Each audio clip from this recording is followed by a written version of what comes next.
Sir, my name is Anandi. I am studying 8th class. My school name is ZPHS Karkavagu. ఈ రోజు మేము physical science అనే 5th లెసన్లో sound అనే ప్రయోగం స్టార్ట్ చేస్తున్నాము.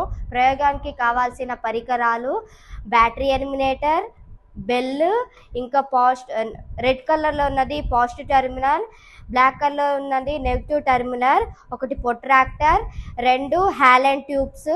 ఇప్పుడు ప్రయోగాన్ని స్టార్ట్ చేస్తాం. Reflection of I is equal to 40, reflection of R is equal to 40. ఇప్పుడు ఎట్లా రిఫ్లెక్ట్ అవుతుందో చూద్దాం.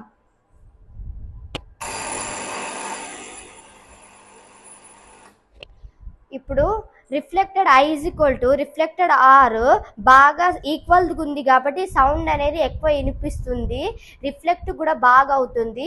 ఇప్పుడు మళ్ళీ reflected I is equal to reflected R మళ్ళీ చూద్దాం. 1 హాలెన్ ట్యూబ్ ఏమో 50 degrees మీద, 1 హాలెన్ ట్యూబ్ ఏమో 70 degrees మీద చూద్దాం. ఇప్పుడు మళ్ళీ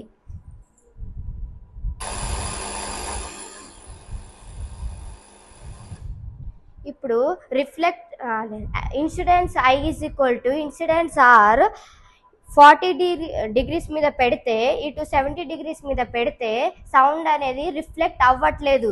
ఇందాకలా 50-50 మీద పెడితే సౌండ్ అనేది ఎక్కువ రిఫ్లెక్ట్ అవుతుంది. ఈ లెసన్లో తెలుసుకున్నాం reflection of sound is equal to incidence of I is equal to incidence of R is equal to.